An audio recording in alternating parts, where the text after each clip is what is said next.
Hi guys, welcome back. Taste of Asia at Home. I just wanted to do a little quick update on the Chinese roast pork video that I have on my channel. You can find the recipe for the sauce, the authentic Chinese barbecue sauce, on my channel.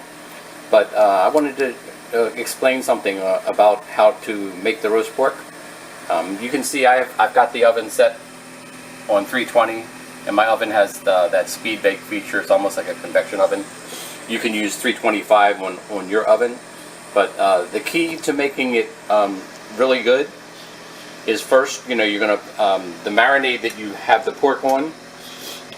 You can use the country style boneless ribs, or I found a sirloin roast that I cut in. You have to kind of cut it in the shape of the roast pork that you see hanging up in Chinatown, and then when you make a little foil, pan with lips on it, so it's easier to clean up.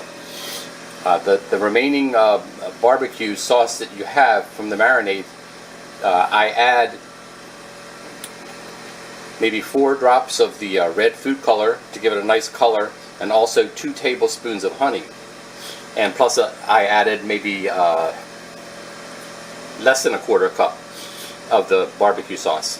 So what you're doing is you're enriching the barbecue sauce with a little more color and also honey. And after 20 minutes, this cooks for 20 minutes.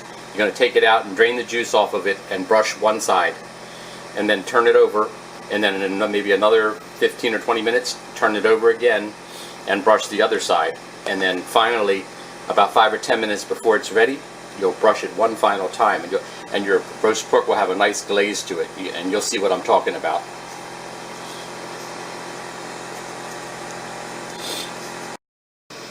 Okay, this is the first 20 minutes, and you can see I'm going to take some of the barbecue sauce, the one that I doctored up with the honey and the red food color, brush it, and then I'm going to flip it over and brush the other side.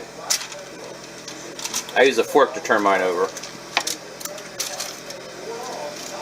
You can use tongs if it's easier for you.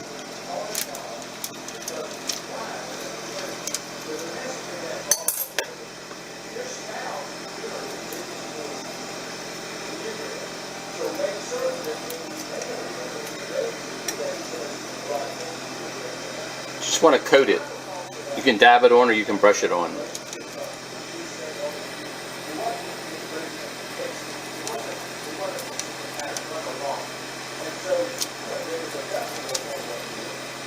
And now we're going to stick it back in the oven for another 20 minutes, and we'll brush it one more time. And that should do it. Okay, now we're back, and you can see it's time for like the second basting. You can see now that on the foil liner is turning black, and you're starting to get a little bit of the char on the pork up here. So what we're going to do is we're going to baste both sides one more time, and then we should get that glaze and a little more of the char.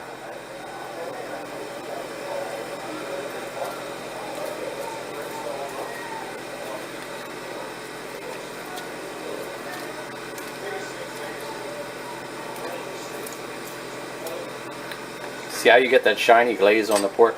That's what you're looking for at the end.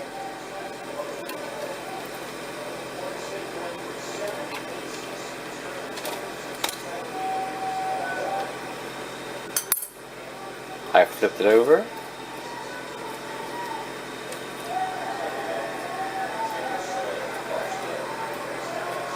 No, I got the Florida State ACC championship game on while I'm doing this, so you have to excuse the background noise.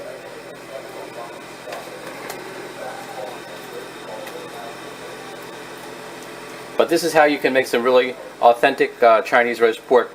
And the roast pork has so many uses. You can stir fry it with green beans, broccoli. You can slice it thin and put it in your ramen noodles with some green onion. It's just so versatile of a dish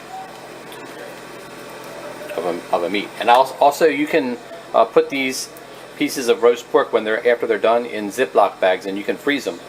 Of course, it's better fresh, but that's also an option. So stay tuned for the final appearance of the roast pork, and you'll see how it looks when it's finished. There we go, guys. I just took it out of the oven. The roast pork is done. You can see it has some char on the ends here, and also a little bit on the center, and it's got a nice glaze to it. So now all you have to do is like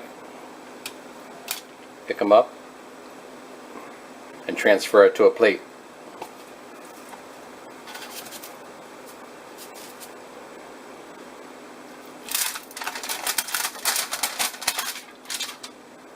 And you can just discard that that foil sheet.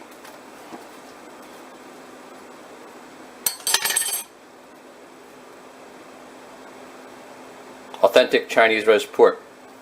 It's not hanging up in Chinatown, it's hanging out in your kitchen. I'd just like to wish all my subscribers and viewers a happy Memorial Day weekend. Don't forget our troops. God bless our military and all those that serve and those that have lost loved ones who gave the ultimate sacrifice for our freedom. God bless you all. Happy Memorial Day.